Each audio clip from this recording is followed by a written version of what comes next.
হাসরের মাঠে বিচারের সময় আল্লাহ দুইজন ব্যক্তিকে তার সামনে দাঁড় করাবেন এবং বলবেন, তোমরা দুইজনই পৃথিবীতে খুব বেশি গুনাহ করে ফেলেছ, এবার তোমরা দুইজনই জাহান্নামে যাও। তখন জাহান্নামের দিকে একজন খুব দ্রুত দৌড়ে যেতে থাকবে আর অন্যজন আস্তে আস্তে জাহান্নামের দিকে চলতে থাকবে।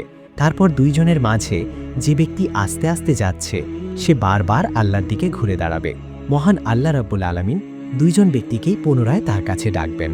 যে ব্যক্তিটি দৌড়ে জাহান্নামের দিকে যাচ্ছিল তাকে জিজ্ঞেস করা হবে, তুমি জাহান্নামের দিকে দৌড়ে কেন যাচ্ছিলে?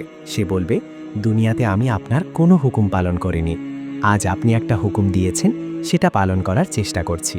অতঃপর আল্লাহ ধীরে ধীরে যে ব্যক্তিটি যাচ্ছিল তাকে জিজ্ঞেস করবে, তুমি ধীরে ধীরে কেন যাচ্ছিলে?